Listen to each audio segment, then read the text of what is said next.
whether we should approve one or two. And he thought we should go ahead and approve the two with an update.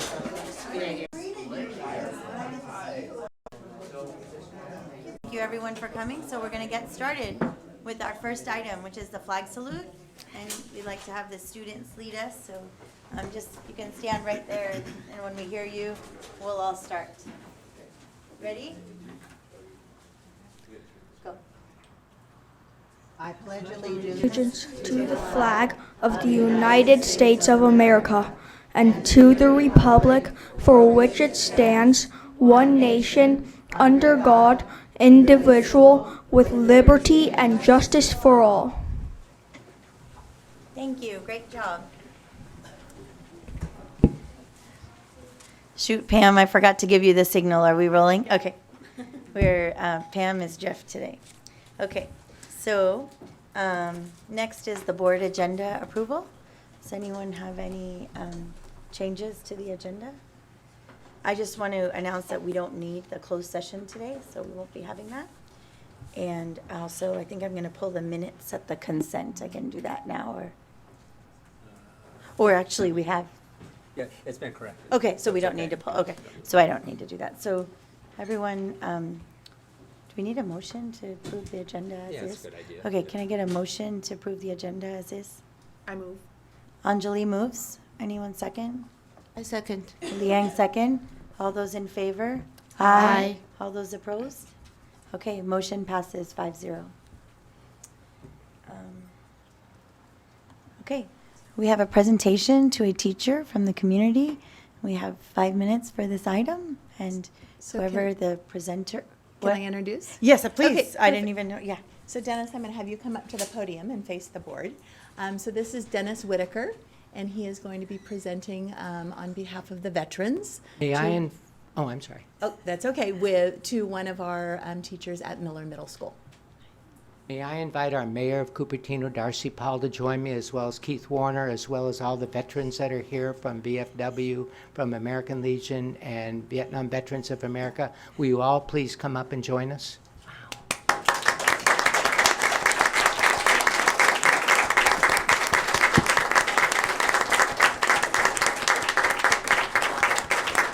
I have been given 5 hours to talk, so I'm going to speed up quickly. Nicole, will you please join us? Thank you. We are here tonight to present a very special several awards to a wonderful lady. I'm going to make a quick 2-minute speech if I can. Then Darcy Paul has to get back. Our Mayor of Cupertino has to get back to City Council because we have a City Council meeting tonight. And then we'll, Keith, there you are.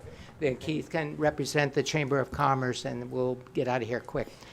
I'm a veteran. Veterans sacrifice. Whether it's peacetime or wartime, they serve their country. And it's an honor for us to be treated with royalty like Nicole Gasparic and Miller Middle School has done every year for the last 11 years. Last year, we honored Steve Burrell with this honor, with being here. We want to do the same with Nicole because she has taken charge of the program at Miller Middle School for the last 9 years. She has set it up, taken responsibility. The program goes something like this. We as veterans are invited to come in the morning, have coffee. We're assigned an individual student who escorts out into the Miller Middle School quad. We listen to the band perform, we listen to the choir perform, and 2 years ago was one of the most outstanding 8th grade speakers who could beat any adult in his speech. I hope you have tapes of him. And then this escorts locate us again and take us to the classrooms where the students ask us questions about our experiences. And then we're invited back to the coffee room for Miller, and the staff and the volunteers give us wonderful food. I wish you guys would have produced sea rations for us. We would have been a whole lot fatter coming home. So I would like to let Darcy go first, if it's okay, in honoring Nicole, and then he can get out of Dodge, and then we'll come back and make a couple of presentations. Darcy? Wonderful. So thanks so much.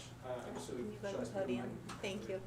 Well, with regard to my raison d'etre for being here, I'm here to represent the City of Cupertino, as well as my fellow council members, in presenting a certificate of appreciation for all of your efforts over the years to put forward a Veterans Day event over at Miller Middle School.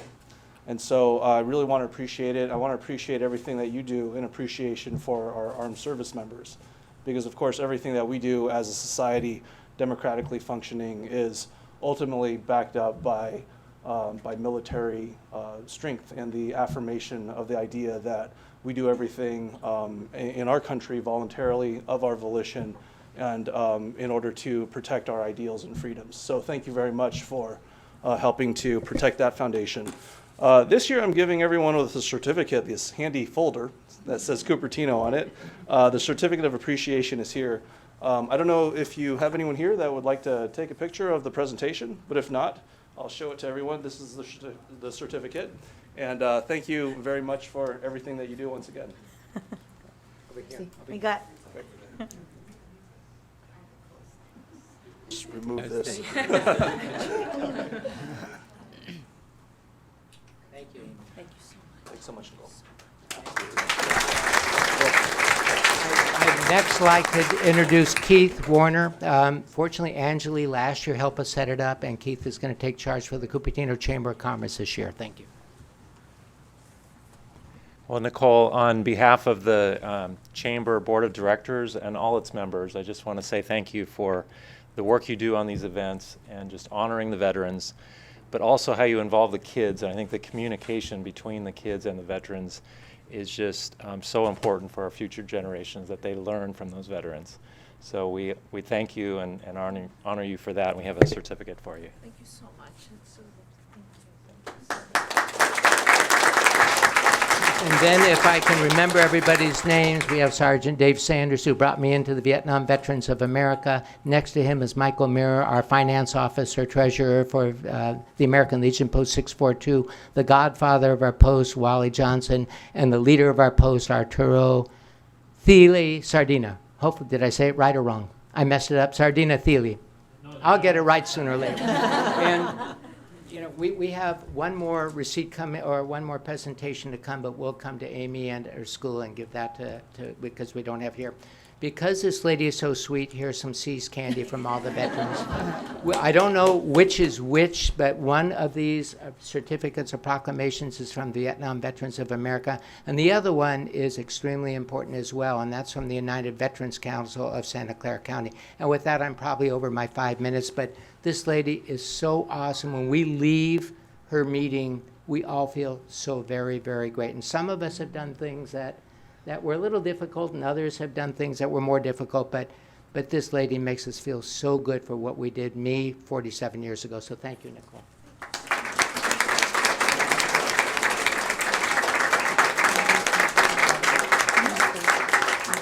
Any questions? thank you so much for sticking to your 5 hours, and Nicole, congratulations. And thank you all for coming today. And I'd like to thank all of you veterans for your service.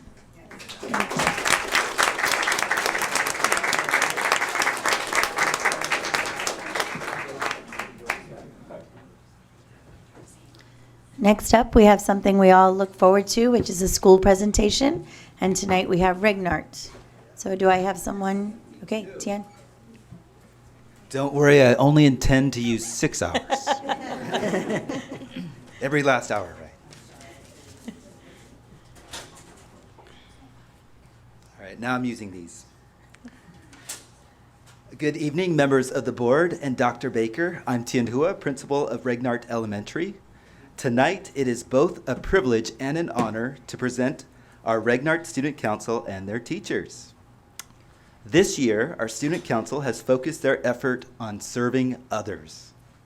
Tonight, our Student Council officers will be sharing how Rignart students and community benefit from the service of its students. As with much of what we do at Rignart, it is truly a collaborative effort. The students put together this presentation, and we're so happy to give them this opportunity to give voice to their work. I'd like to introduce each of our students here tonight. They are, and boys and girls, go ahead and rise as I call your name. Peter Chen, Andrew Chang, Jolene Ding, Ryuji Suzuki, Krish Paul. Andrew Yang could not be with us tonight, but Maggie Sue is, and Adrian Vanderhagen. Please give them a big round of applause.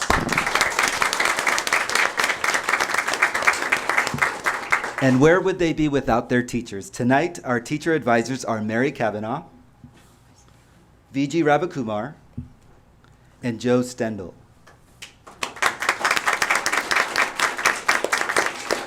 And I'm just going to go a little off script here, but basically what you see in front of you here, 7 fabulous students, 7 of 484 wonderful reasons why Regnart is so great. So thank you so much. At this time, I'm going to go ahead and hand the mic over to Mr. Joe Stendel, who will talk to you a little bit about our student council. Thank you, Mr. Hua. So in front of us are our presidents and vice presidents from our student council this year.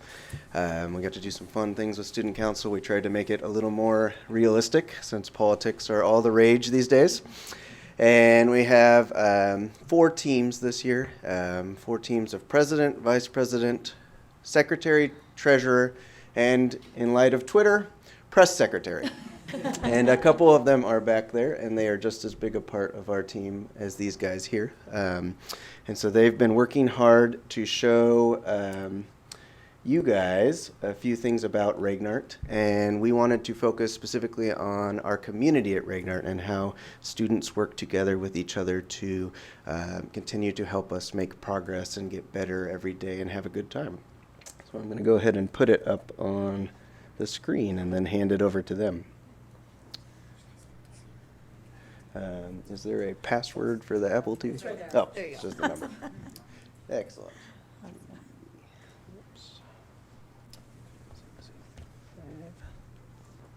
There we go. And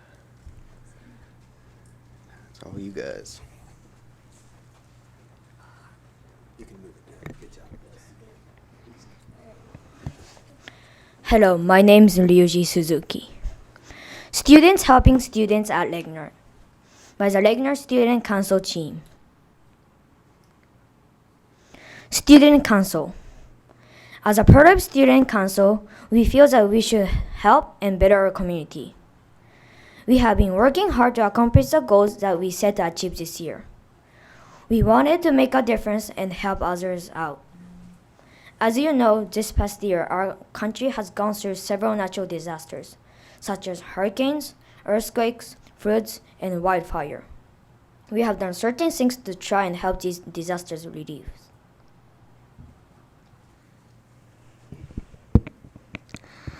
My name is Maggie Shi, and I will be continuing about Student Council. Every Thursday, Student Council groups take turns operating a school store to help fundraise for things we need at Regnart. To decide what we want for our school, we use surveys to get the opinions of all our fellow students. Then we can make decisions that work best for everyone. We will also be doing a large school fundraiser this spring to help some of the victims of recent natural disasters. Hi, this is Andrew, and I'll be talking about puddle jumpers. What is a puddle jumper? A puddle jumper is an upper grade student who helps lower grade students during lunch when it is raining. How do puddle jumpers help? Puddle jumpers keep the class under control. Puddle jumpers lead classroom activities and help younger students solve problems on rainy days. What are the benefits of puddle jumping? The benefits are to assist our new supervisors and help keep kids safe. Also, younger students can have smoother playtime, and puddle jumpers learn leadership skills. It also gives our teachers by giving them less to worry about during lunch.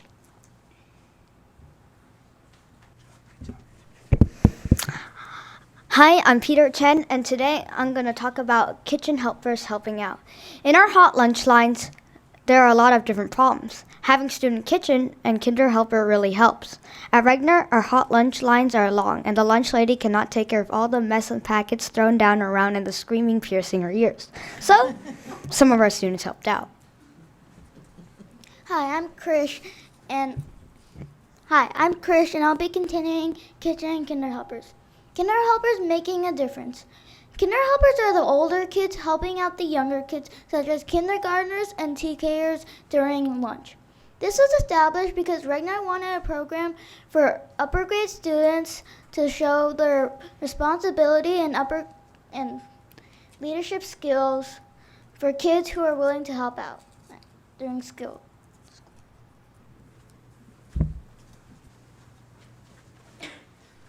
Hi, I'm Adrian Vonderhagen. I'm going to be talking about valet service.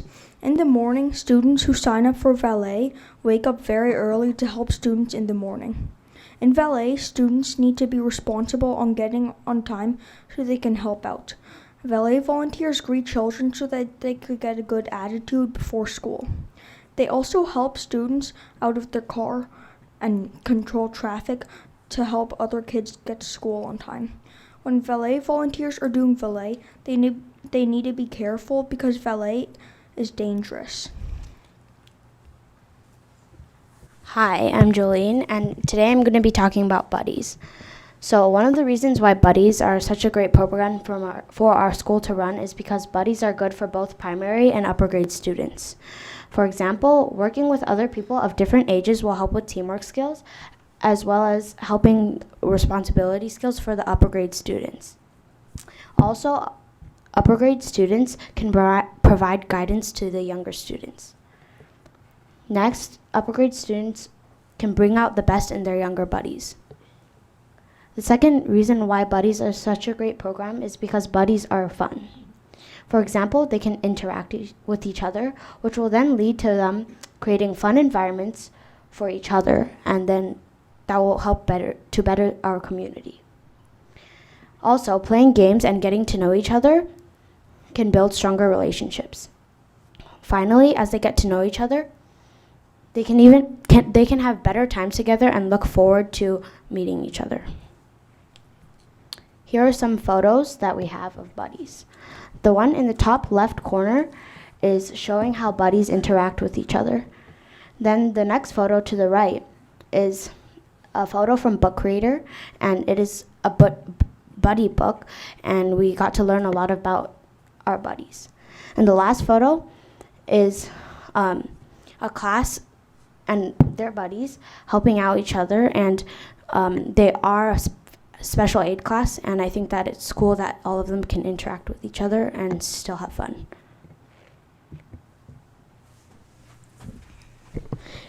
Collaboration. Collaboration is a big thing at Regnar. At Regnar, we do a lot of things that require collaboration. One example that is collaboration is Problem of the Month. In Problem of the Month, students have to solve big math problems with their assigned groups. They get a sheet of paper, and the group has to solve that problem together. Once they finish that sheet, they have to make a poster together to tell how they solved the problem, explain their answers, and show their work.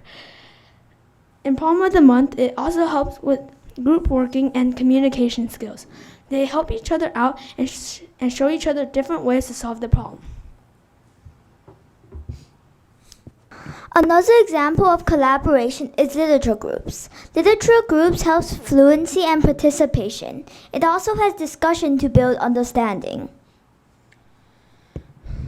The last example of collaboration is challenge projects. Challenge projects teach us to persevere and help us understand how to rely on teammates. And so here are some pictures on collaboration in classes. Thank you for listening.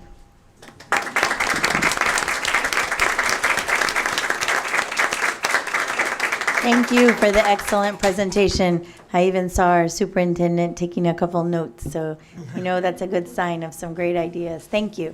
So Kristen and I are going to come up and hand out some certificates, and then all the board members are going to take a photograph with you, and we'd like your teacher advisors as well as some of the important student advisors in the back to come and join us for the picture.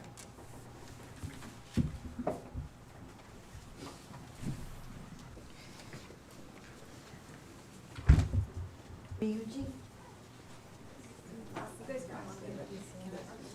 And Chris? Thank you.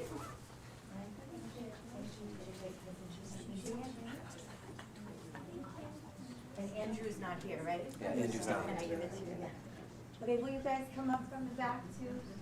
This is an important part of this. Which way? Yeah. Face this way. So you all stand in front of us.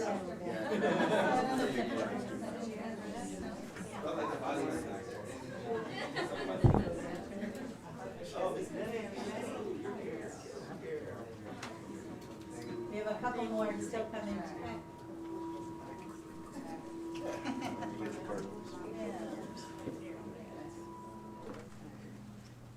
Okay, squish together a little bit. A little bit more. Okay, you're good for me. So many cameras now, I don't need those. People in the back row, stand on your toes.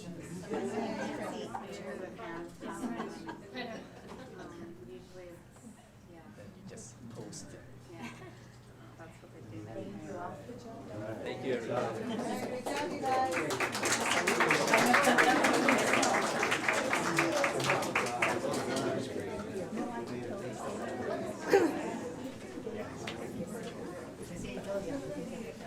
Bye-bye, good to see you, thanks for coming.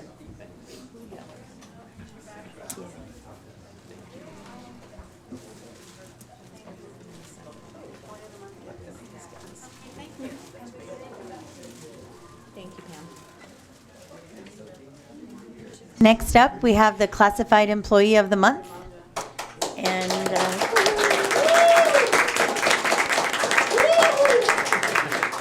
so we'd like to have Carrie Gerber come up. And she's the school library media clerk at Sedgwick Elementary School. And I'll tell you how it's going to work while she's walking up here. So I'm going to read some nice things that was said about you by your fellow colleagues. And then other people will have a chance to say anything anyone wants to say about you. And then you'll have a chance to introduce anyone that you might have brought today. Okay. Nominated by Principal Derek Jackson and the entire Sedgwick staff. There are many What? Ask them to come Yeah. Can you guys come stand right in front of the screen so that people, our thousands of fans at home that are watching this, can see your beautiful poster? Millions. Okay. There are so many support staff here at Sedgwick who make our school a great place for the kids to learn and have fun. One such person is Carrie Gerber, our school library media clerk. Sedgwick staff would like to recommend to the CUSD Board to honor Carrie as the Classified Employee of the Month. Carrie decorates the library to make it a welcoming place and is so helpful and kind to the students. She takes the time to work with the students to help find the perfect book. She introduced the Genre Challenge to expose kids to genres they don't usually pick. She started many new programs at our school, including bringing in the Cupertino Public Library every month, creating digital book database for every classroom, and establishing the birthday bookshelf. Currently, she is working on starting a reading club for struggling and disinterested readers to help them develop confidence and a love of learning. Carrie has audiobooks, playaways, that all students like, especially the ELs. She also includes Sedgwick's preschool SDC students in her library activities. She is very flexible with scheduling time for the SDC kids, and she is such a natural story reader. Carrie knows how to grab the little one's attention and make them enjoy the story. She always seeks the teacher's input in purchasing new books for our library. Although Carrie is not a full-time employee, she is seen here at our school working in the library on her own time. She goes above and beyond to make our school a great place for the kids. Carrie has been at Sedgwick for the past 5 years as our librarian, but her connection to Sedgwick goes way beyond that. All her 3 children graduated from Sedgwick. Clearly, Carrie is a valuable member of the Sedgwick community and deserves the honor of Classified Employee of the Month.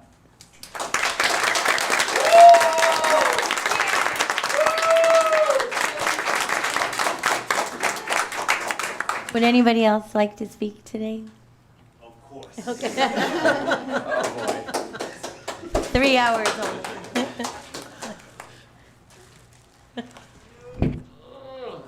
All right. I just want to say, Carrie, her and I talk all the time, but I'm so honored to be on staff with you, to see you working so hard for our students. And I remember when I first came to Sedgwick and she was reading to the 4th and 5th grader. Why are you reading to 4th and 5th graders? They know how to read. But she really enjoys reading to every single student.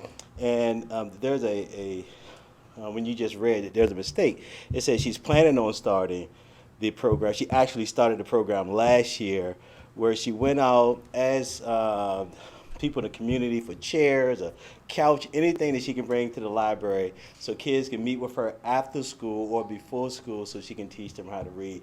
And that's what it's all about, giving to the community on her own time, and was willing to spend her own money to support our kids who need extra support. So I'm proud of you. As you know, the staff is proud of you. We love what you do. Congratulations. Well deserved.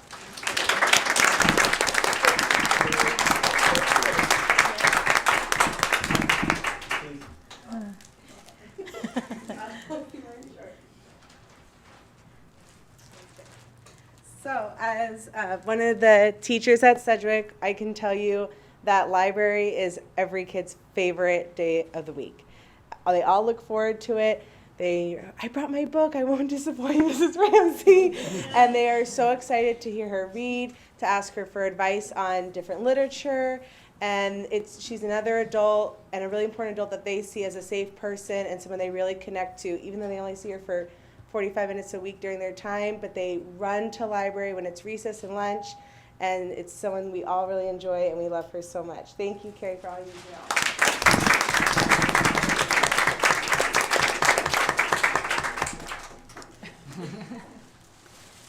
Couple more, Carrie. Hi, Carrie. I'm Lisa Laguna, CSEA Chapter President. I want to congratulate you, Employee of the Month. Thank you. We appreciate you so much. Wonderful words about you. Congratulations again. Thank you. Thank you very much.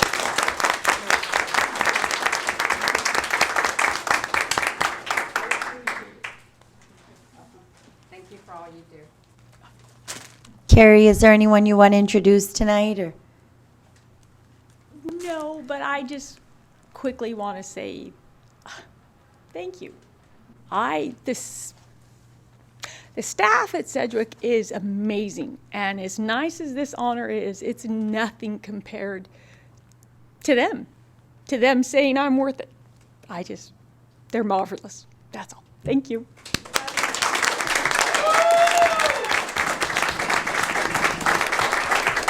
Thank you, Carrie, and I have a certificate from you from the school district. Thank you.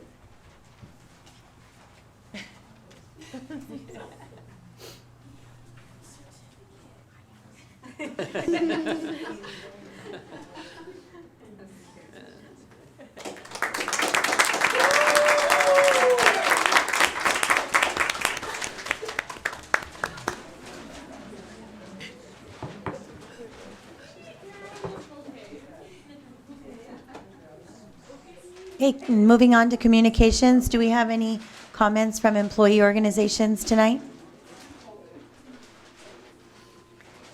Okay, then we're moving on to public comment. And just to review the guidelines again, do we have public comments tonight? Okay, yes, we have public comments. These are the items that are not on the agenda. And so as per the Brown Act, we will not be responding to these, but we do appreciate you coming and we do want to hear what you have to say. Renee will have a timer, 3 minutes per person, and I'll do my best to pronounce your name correctly, but if I don't, please correct me when you come to the podium. First is Megan Simpson.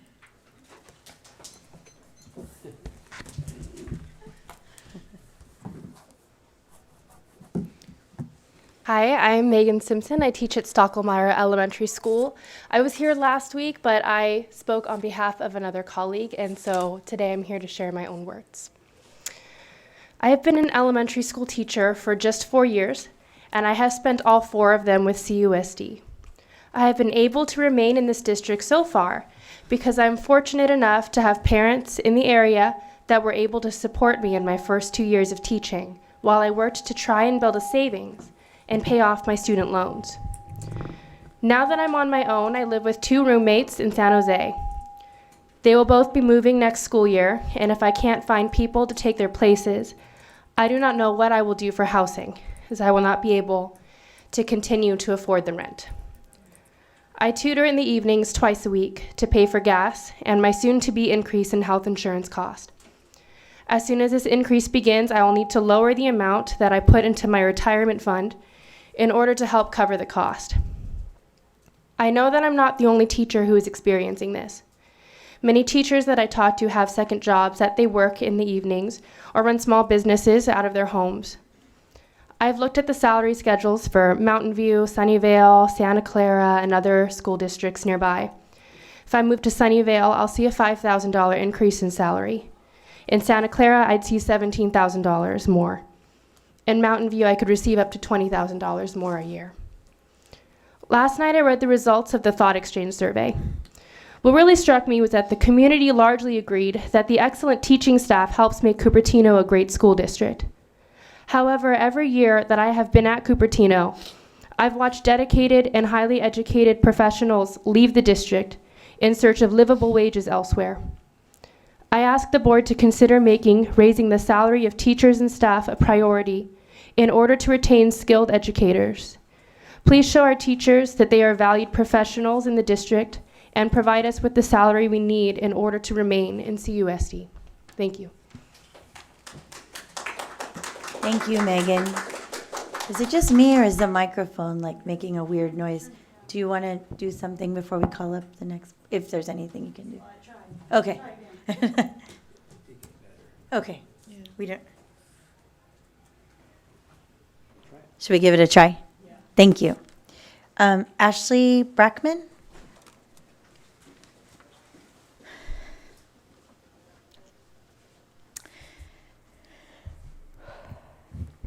Board of Directors, thank you for your time.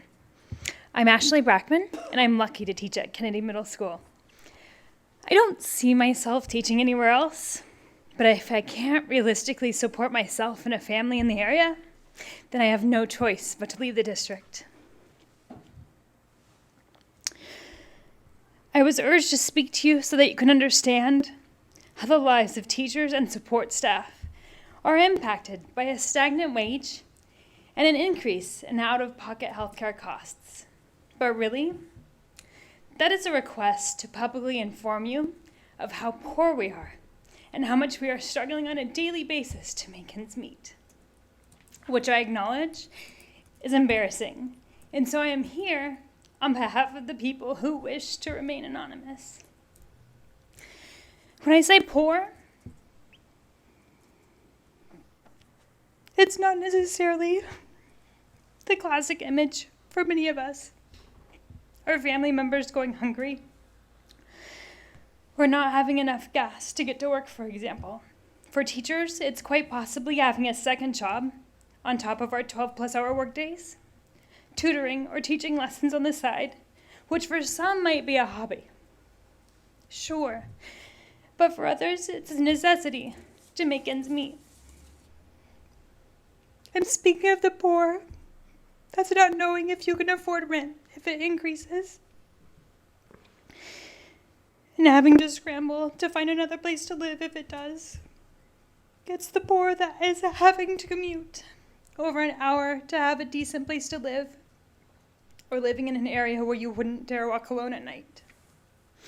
It's the poor that comes with the constant worry that a medical issue arises with us or a family member. It's the poor that unexpected expenses are not something we have enough to plan for with our current monthly salaries. Many teachers are able to teach because they have a spouse or a partner who works in a different industry. But what about the teachers who don't have a spouse, or the ones who have spouses that make even less? Many of us realize we are working within broken systems. One is how education is funded. Two is the competition of the lucrative industries that make up Silicon Valley. However, solutions must be made to move forward, even despite our broken systems. The retention of people who have committed to the district depends on it. Thank you. Thank you, Ashley. Next, we have Michael Valoria. The honorable board members, CUSD family, good evening. I am Michael Valoria, property analyst, the one and only self-managing staff that runs a multi-tiered department called the property department. My department was to be eliminated and I was slotted for layoff come end of June this year. I wish to convey to you all that CUSD has made a terrible mistake by this decision and request the honorable board members to revisit, review, and hopefully reverse this decision. The property department is not just one single department, but 5 departments in one, and with 1 employee managing the whole department. Property management, daycare and after-school centers, leasing management, hazardous waste management, plans room management, and the developer impact fee collection and records. Property and daycare management, I oversee the upkeep and leasing out of Luther, Sarah, and Nan Allen. And these make up 30 separate tenants, and it generates $2.9 million every year, at least. Hazardous waste management is a very messy department that must strictly and consistently maintain its compliance to a variety of federal state regulations with the EPA, the Health Department, Hazardous Waste Department, Fire Department, other related departments. Non-compliance will result in costly fines, and we are in compliance every year. Plans room management, I manage tens of thousands of drawings. I assure you, our district has the most organized and one of the most complete as-builts in the state of California. That's the comments by the architects. Developer impact fee, not just collecting it, I'm policing the district, making sure everyone is in compliance. Thank you.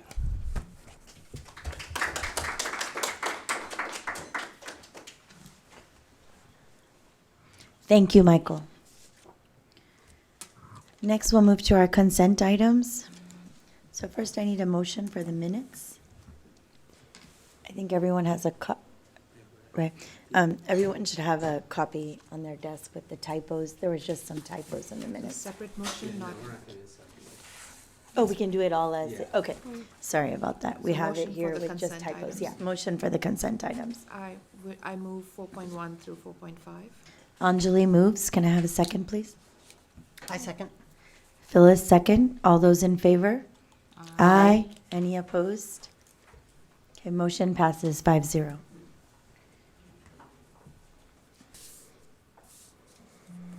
Information presentation. The first item is English language development update.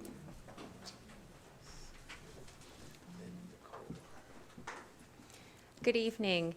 Tonight, the Instructional Services Department will provide an update on the progress of our English language learners.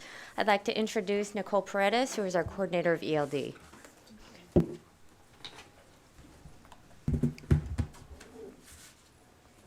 Good evening. Let me just set up here.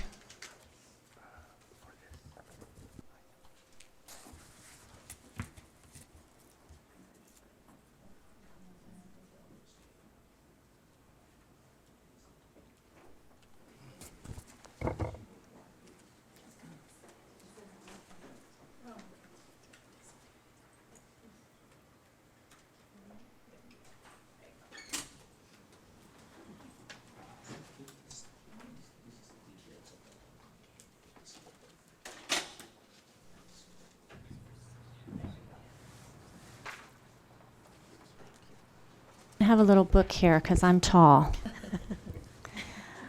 Okay. Good evening. I think we can. Thanks, Chris. We can? We can. I didn't realize when I practiced today. Other side. There you go. Flexible furniture. Look at that. I can see. Thank you. So again, good evening.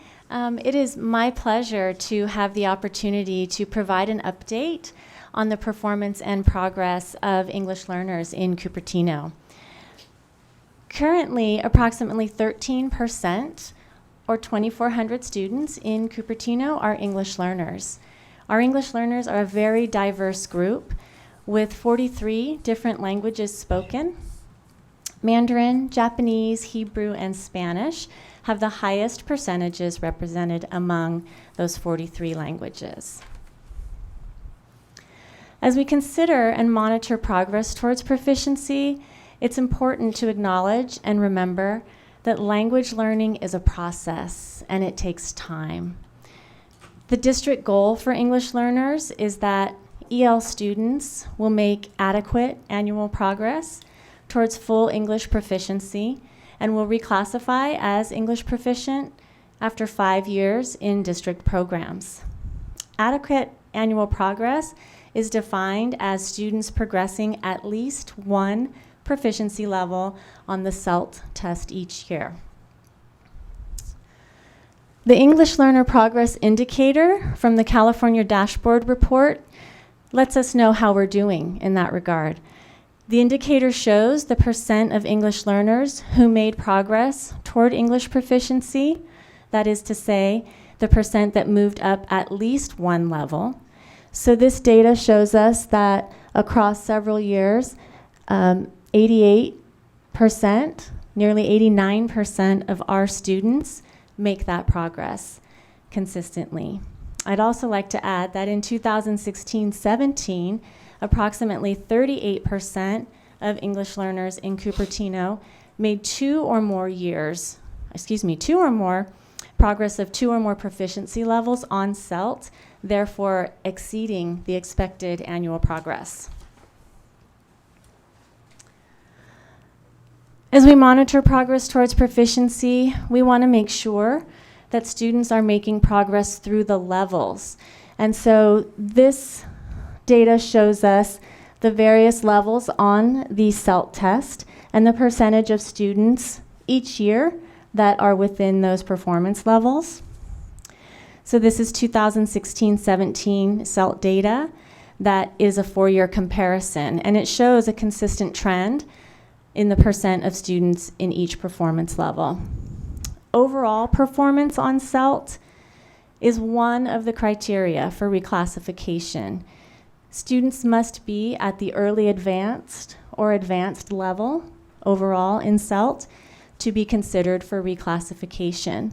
So if you look and combine the green and the blue bands, you will see that consistently nearly 50% of our students are at the overall levels of early advanced or advanced on CELT.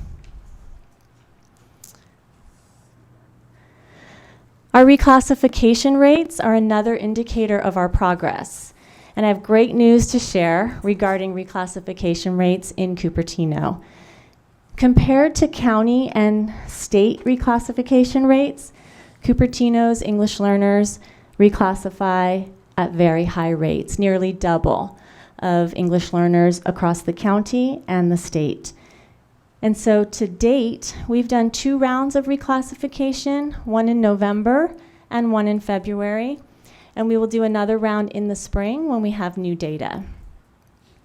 Our internal data shows us that we are on track to meet similar reclassification rates for this year.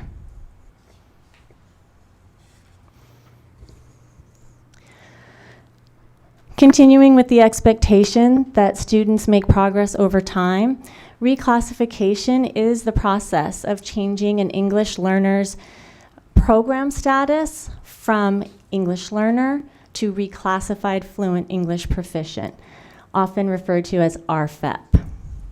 It's the site administrator and teachers who determine whether students meet multiple criteria that have been established for reclassification. I shared with you that the overall score on CELT is one criteria. Additional criteria include academic proficiency in reading, and we use Rigby and CASP data as measures, a writing assessment, teacher evaluation, and parent input. Once students meet all the criteria for reclassification, their language status is changed to RFEP, and they are monitored for 2 years to ensure their current levels are maintained.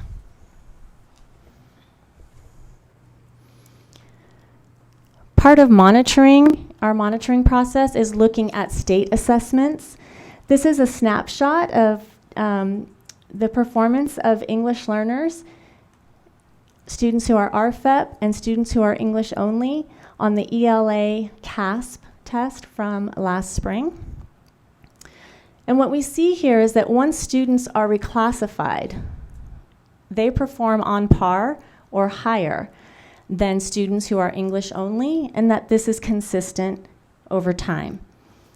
While the percentage of English learners meeting or exceeding standard may appear low, it's important to point out that by definition, we will have fewer ELs meeting or exceeding standards, because once they do meet or exceed those standards and are reclassified, they are no longer in this data set. They are now in the RFEP data set.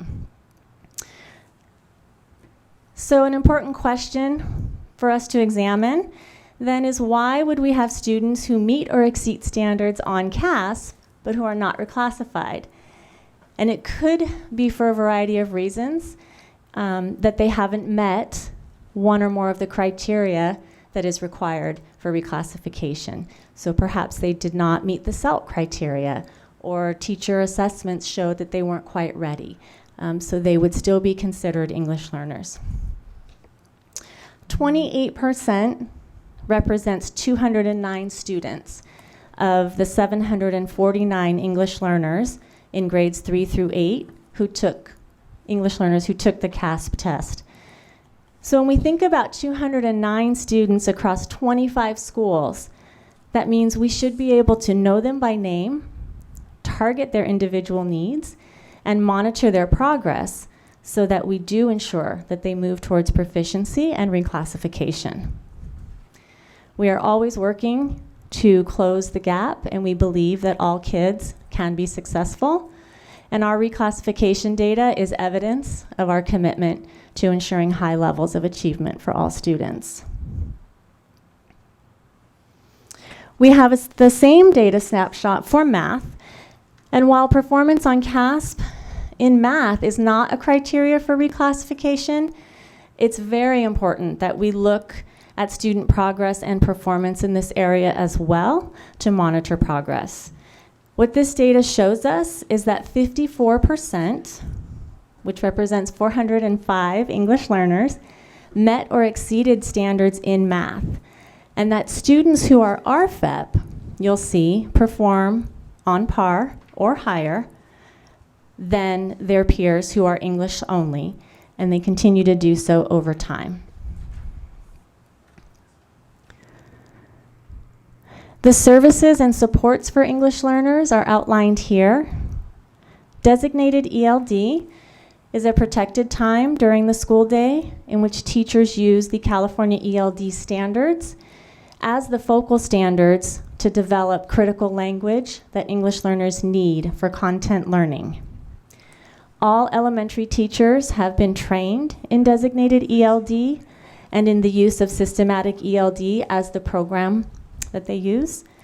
All middle school ELD teachers have also been trained in designated ELD and the use of systematic ELD or English 3D, depending on the level of course that they teach.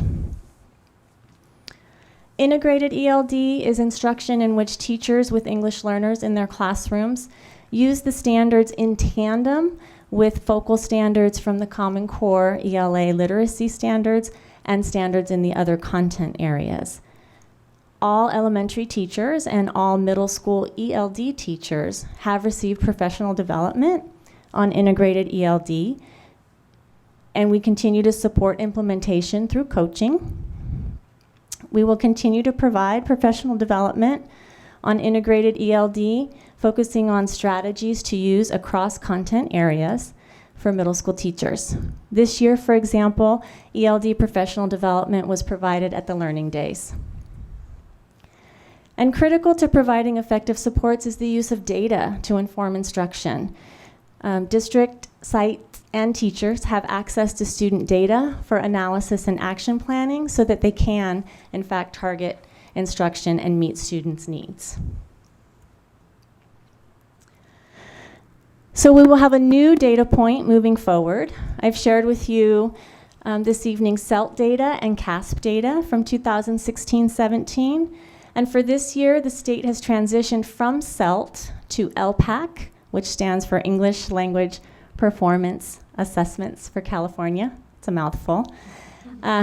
We have 16 district LPAC testers, and they received a full day training on test administration and calibration of scoring. So this chart shows some details about the comparison of the transition from CELT to LPAC. And a few of the highlights that I'll point out is that LPAC is aligned to the California ELD standards that were adopted in 2012. And it's designed to be more closely aligned to Common Core state standards and better assess what students are expected to be able to do. The testing window for the annual summative assessment is different. It's from February through May. And this will allow us to have results in the spring instead of having to wait until January, as we used to with CELT. This will give us data to be able to reclassify additional students this spring, as well as plan programs for next year. The sites are looking forward to having the data earlier in order to plan for next year. And to date, we have administered LPAC to approximately 982 students, and we will complete all testing by the May 31st window deadline. We feel very positive and proud of the progress and performance of our English learners. Additionally, we see an increase in the supports and services provided by teachers, including a designated time to focus on ELD. A common challenge that we're aware of and that we hear about is setting that time and figuring options for grouping students, especially at schools with small numbers of English learners. So looking ahead, we will continue to support sites to implement designated and integrated ELD and to use data to focus instruction on students' individual needs. Thank you. Any questions? Thank you, Nicole and Lynn, for the presentation. Thank you. This is an information item, so we can ask clarifying questions on the presentation. And then we also have one public comment, which we can take after our questions. So we can just maybe try a new thing, is just go one question per person at a time so we get through to everybody. So Anjali, do you want to start? Do you have any? Yeah, I do. Okay. I just want to, Lynn may remember, but we had some challenges last year with designated time at various schools. Have we resolved that? Or are we able to keep tabs on how that is going? What I can share with you is that I can't speak to last year, but what I can share with you is that we have provided supports for sites. They've shared with us schedules and the times in which they are providing designated ELD, and we work through and problem solve the challenges that they share with us. As I said, we know that that is a challenge, especially at schools with small numbers, and so we continue to consider options for how to work through and support those sites. Okay, can I follow up? No. Is it really? It's related. Yeah, it's sure. just basically going a little, next step is, I know they had all the schedules and everything last year, but when there was a spot check, it wasn't really happening as the schedules defined. So I don't know if that has been resolved. Yes. So I can speak to walking the elementary sites, and yes, we are seeing designated ELD take place across the district. And besides it just taking place, what I can say is that I'm seeing teachers interact with their EL students in ways that I might not have previously seen, because we're having this opportunity to work with them in very small groups and to really work on that oral language development. Thank you. Liang, do you have any questions? So besides the question, I think OCR think we were not very compliant last time. Just wondering what issues, what we have been doing to resolve those. Would they come again to? Yes. So we last year they did say they were coming again this year. They have not contacted us. which I'm okay with.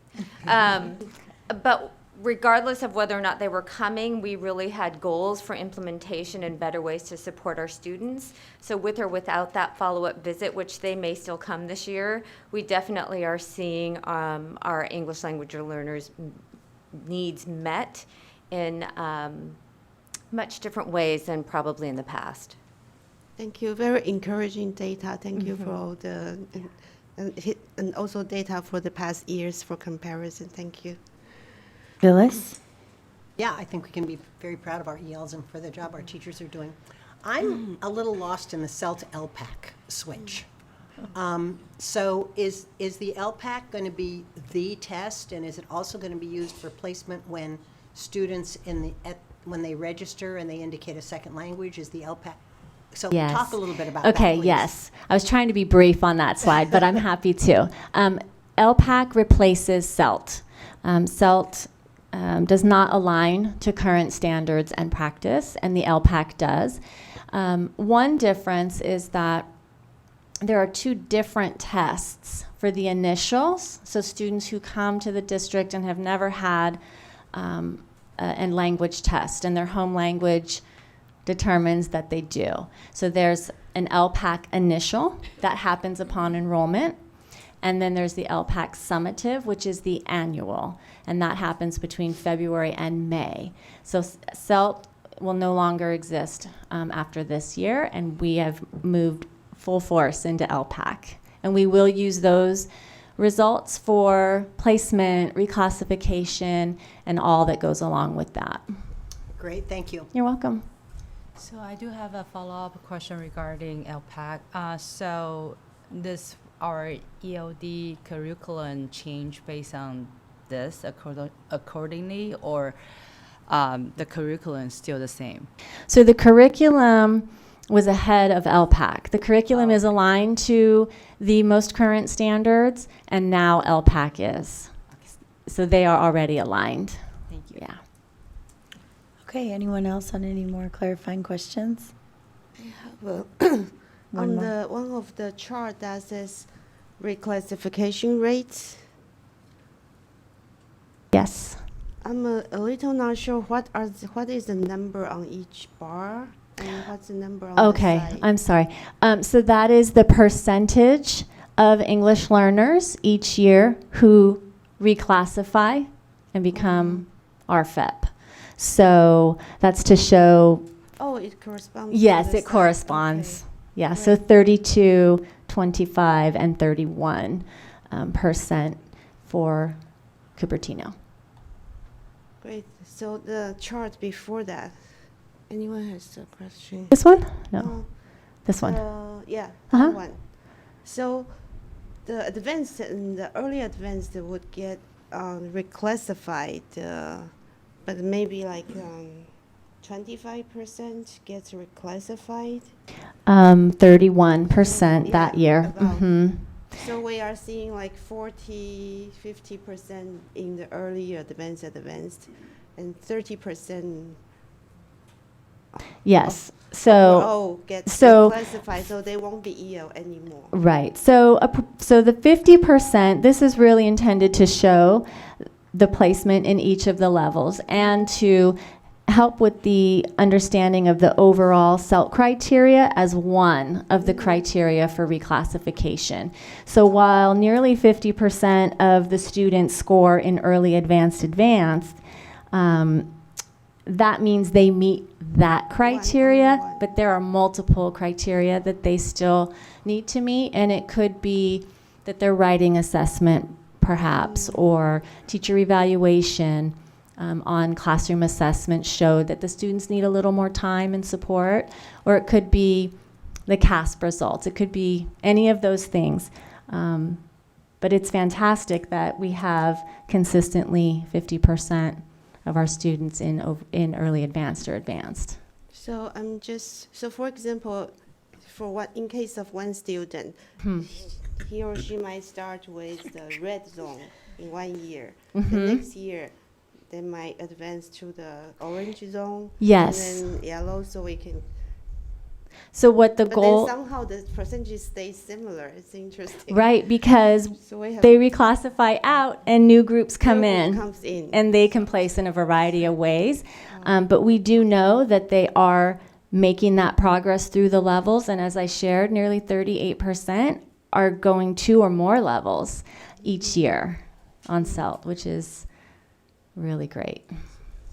So what is one level in CELT? It's one grade? No, it's a language proficiency level. So if you see here, the red is at the very beginning of your language development. And so what we would expect for students in this band, in this beginning level, is that the next year they would move up at least to the early intermediate, which is the orange color. And then the following year, because we know it takes almost 5 years for language proficiency. So 5 levels in total. Based on CELT, and then that will change with LPAC. Okay, so expectation is 1 level per year. Yes. Okay. Yeah. Great, thank you so You're much. welcome. Thank you again, Nicole and Lynn, so much. Thank you. Really appreciate it. And we have, you can close up or whatever. We have one public comment from Marianne Cunningham on this topic, and you have 3 minutes.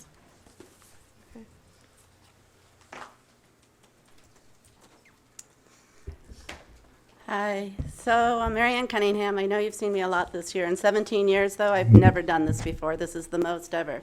So why have I done it? I think there's been a lot of changes since Wendy left, and there are a lot of things that have been turned around. So ELD, I started as an ELD teacher. I taught it for 3 years. As an ELD teacher, I would get an aid during my language arts time for 45 minutes because my range would be from those kids learning ABCs to those kids who are almost at 3rd grade level.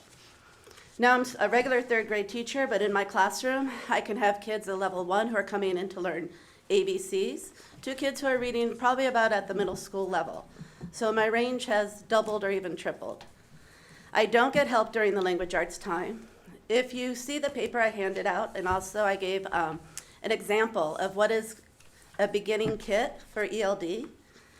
And so the essay you see there about nutrition, imagine if you were learning English and that's what you were given to read. So the designated ELD program does not address the needs of level 1s and 2s. I was part of the cadre when they decided to do it. It was something that we had to do within a year because we had to fill out the LCAP report, or the report you have to do the yearly for the state. And so it was kind of this forced decision. I don't think anyone, when they voted, were happy with the choices we were given. We wanted more choices, but there wasn't time. So looking at Stockholmire, we probably have about 170 ELD students, and if you said there's over 200 students in ELD, we have a big majority of them. Right now, I have ELD group. We have a level group 2, actually, that's made of some 1s. They've been here since kindergarten. So while all this is great about proficiency level moving up, those kids who maybe are lower socioeconomic, maybe they're not as great student skills, they're not having parents enrolling them or extra classes or parents who even speak English, they're at a disadvantage. And to have kids get to me by 3rd grade and be here from kindergarten and still be at a level 1 or 2, something's not right. When you look at the data that was also shown, it went back to 13, 14. There wasn't a lot of change. So it's almost as if you had no ELD program, would it make a difference? You should be able to see a change. So what I'm asking for at Stockholmire, we have a huge population of ELD. We need an ELD teacher to at least teach a language arts block, not just the oral ELD. We don't have a reading program. We don't have a program to teach them ABCs. We don't have a phonics program. And if we go with our reading program, units of reading, we won't have that in that program either. A full-time or even a part-time person devoted to ELD could take ELD students, they would know the students inside out. That first year, kids are in culture shock. They're just trying to make a connection. We have 8 teachers or 9 teachers in the 3rd grade level. We rotate. That means I get kids for 6 weeks. They go to 6 weeks, 6 weeks. They don't make a connection. So our staff is asking for you to consider an ELD teacher since our school is unique. Thank you. Thank you, Marianne. Next item is the quarterly report, Williams uniform complaint. There's nothing to report. That's good, thank you. Good report. Next, we'll move to our discussion items. I think expulsion plan, who is present? Okay. Just, this is pretty straightforward. So every 3 years, we have to review our expulsion plan. We are not reviewing board policy or anything because those are still in alignment.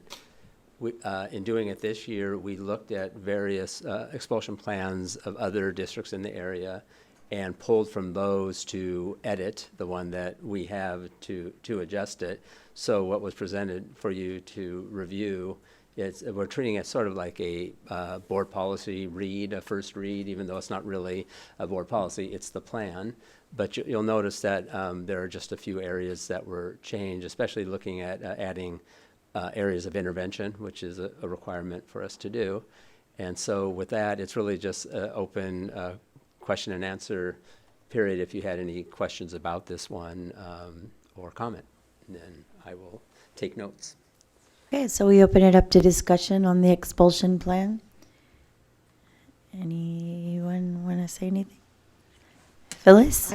Well, I like it, but I would also like to say that I think over the years in Cupertino, we've done a really good job with the students that we've expelled in terms of giving them positive opportunities to have a program that fits them in whatever situation seems to be the best for them. So I think this is a continuation of that, and I've been proud of our work with these. We have very few expelled students in Cupertino, but a real responsibility to serve them in the best possible ways, and I think we've done that. So, Thank you. Anyone else? Okay. Could you maybe Craig, can you explain a little what is the multi-tiered system of support that's new to the district? Yeah, well, we will bring a lot to you on that. So I don't want to get too far into it today, but it really is taking a look at what are the services that we have through our general education program. And often we have a big gap between the kinds of services that we can provide students before they end up on an IEP. And so we tend to go from one thing all the way and jumping to another. So we will be working on building multi-tiered systems of support, whether it's in literacy or math, or it can be social, emotional, and in other areas. So we're not prepared to give you an exact description of that, but the principals had a whole session on that just yesterday, in fact, and we will be bringing a focused conversation about MTSS in the future.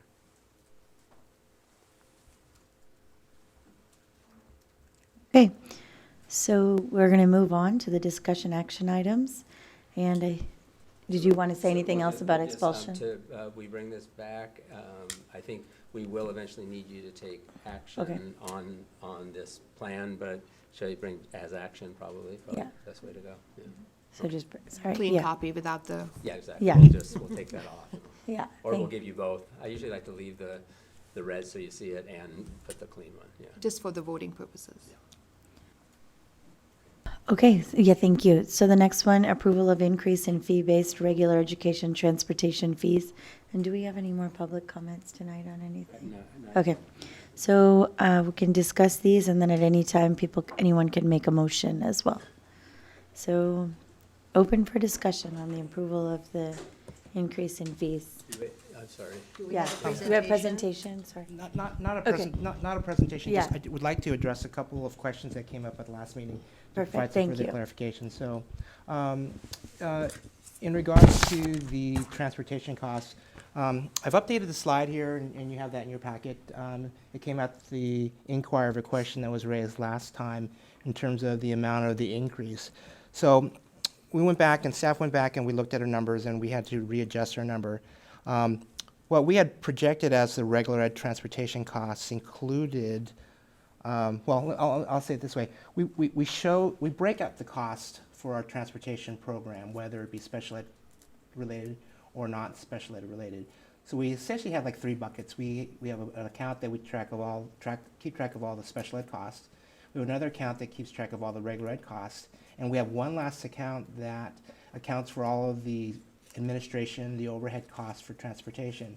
When I presented you this information last time, I'd given you the fully loaded costs, assuming that regular transportation was assuming the 100% of all of that administration costs. In all fairness, since we have to provide a level of oversight for special education, it wouldn't be appropriate to calculate what our cost to transport a regular ed student, to assume that the parents were paying for 100% of all those costs, and some of it is actually tied to special ed. So we went back and revised the number, and really our total cost, when you look at it, is not $1,189,543. It's really more like $1,028,455. And so really our current costs of ridership wasn't $1,997. It's actually $1,554. So we are currently still subsidizing transportation to the tune of about $784 per student. And that was pretty much what I wanted to share with the board. As we talked about at the last meeting, the recommendation tonight is to entertain the possibility of increasing the rate for the coming year 18-19, and as was discussed last year, bringing the rate up to the third year rate that we had discussed in 19-20. I put up the rates here just to give you some foundation in terms of where we were back in 16-17 as far as the rate. So for a basic round trip annual pass back in 16-17, we were charging $541 per round trip ticket. This current year, we're at the $770 level that the board approved last year. The plan would be, should the board adopt the new rate for 18-19, raise it to $1,000. And then if the board takes action on approving tonight as well, the 19-20 rate, it would bring the rate in 19-20 up an additional $228 to a total of $1,228. I know it's a lot to think about in terms of the future, in terms of what the cost of transportation is. Staff would like to possibly recommend the option that we bring back an update to the board a year from now to look at where we are with the rates, if the board feels confident with approving right now the recommendation to approve the rates for 18-19 and the rates for 19-20. Question? Yeah, Anjali? The number of riders, is it still the same? This year's number of riders, the 364 is still current. So no, from the previous years, does it ride around 364? Or? Last year was higher. I think it was about 425. I think I shared with you. So it has dropped. Dropped, and we don't know the reason for a drop. Well, I know for certain one part of the drop is that we actually had one less bus route. So that explains most of it.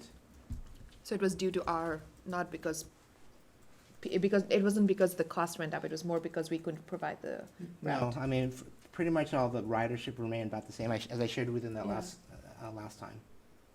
Okay. Anyone else? I just, last meeting I supported the 2 years, and then I rethought it and thought, well, maybe we should just do 1 year, given that the ridership varies from year to year and the cost varies from year to year.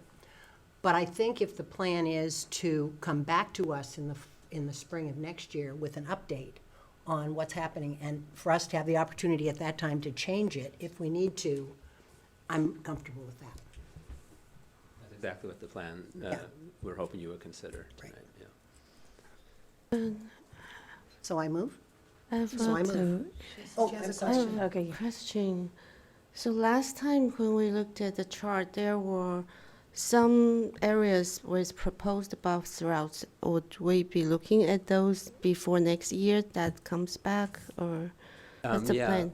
Yeah, my hope is that we will have had, by this time next year, when we come back for review of the rate, that we will have had several conversations about ridership, about is there a way to increase instead of decreasing, and just have a lot of conversations, which is one reason it is wise for us to come back and talk about it, because we may have a completely different way of thinking about it, and that we should be thinking about the few sites that have requested additional routes, so that we can have had those conversations over this time. So the motion would be to approve the proposed rates for 18, 19, and then 19, 20, with an understanding that you're going to come back to the board next year with any updates, and if necessary, we'll have an opportunity to make changes. Why so move? Phyllis moves. I second. Kristen, second. All those in favor? Aye. Any further discussion? Okay, all those in favor? Aye. Any opposed? Okay, motion passes 5-0.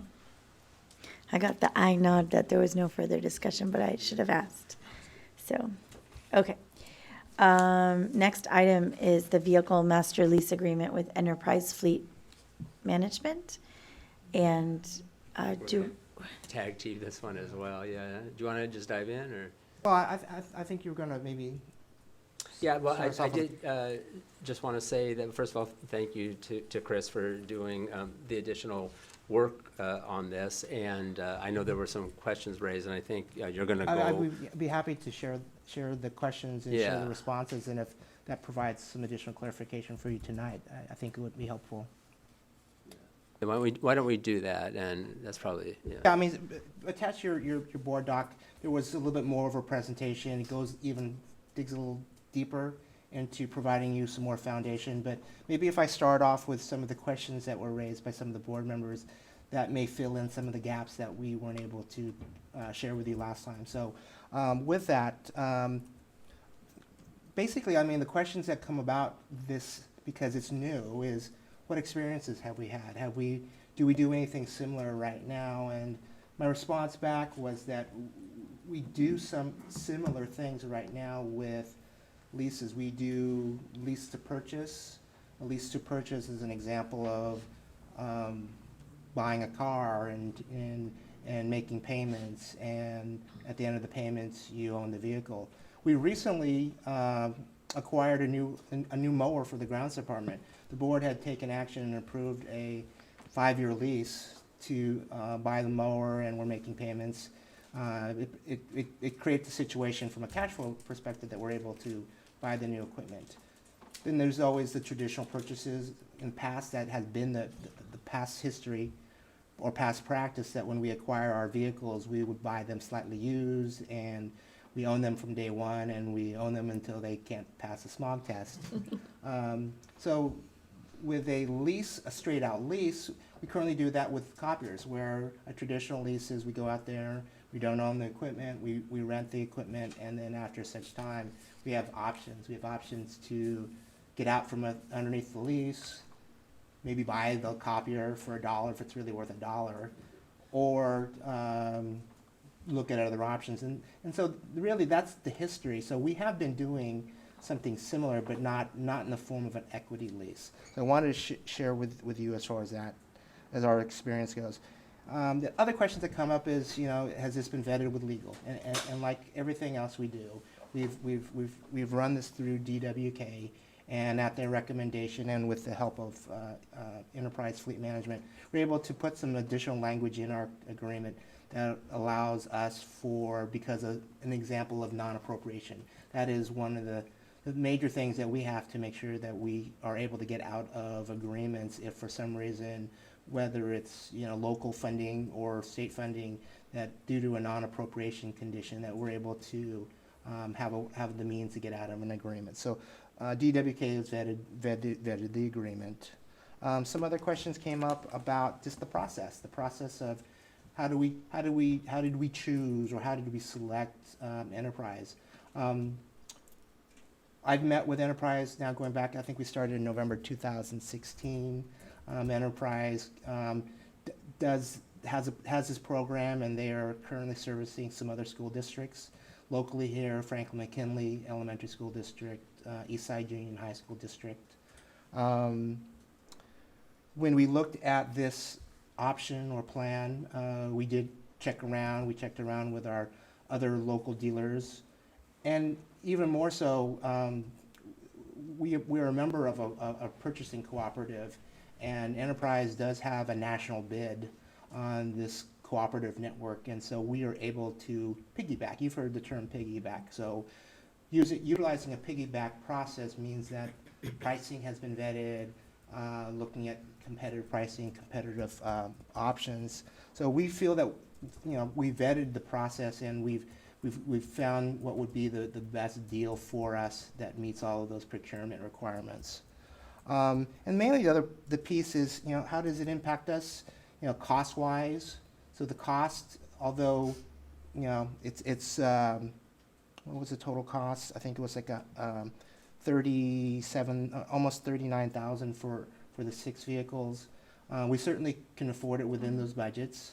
That $39,000 covers not just the cost of the vehicle, but also all of the enhancements to the vehicles, the aftermarket components. Most of these are utility vehicles, the toolboxes, the lift gates, the whole 9 yards. And I think the last question was, do the employees that work with these vehicles, do they have any opinion on this? And so I have not personally talked with them, but Toby has and Pat has. They've met with the mechanics out in the shop, and they are all in agreement that refreshing our older fleet with these newer vehicles would be a benefit to them.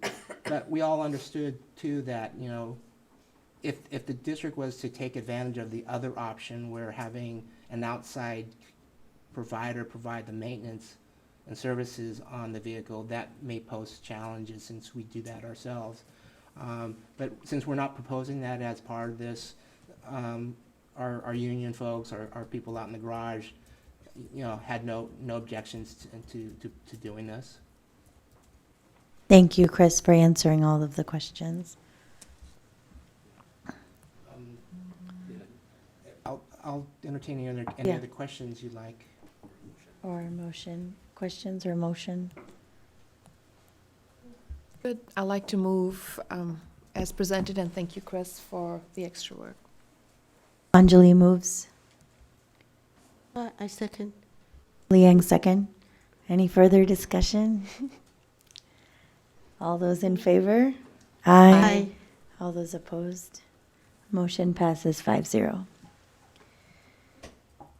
8.1, action item, adoption of resolution number 171821, reduction of classified staff due to lack of work and lack of funds. Do I have a motion? Oh, Is this an action? Yeah, it is. yeah, action. I move 8.1. Kristen moves. I second. Phyllis second. Any further discussion? All those in favor? Aye. Any opposed? Motion passes 5-0.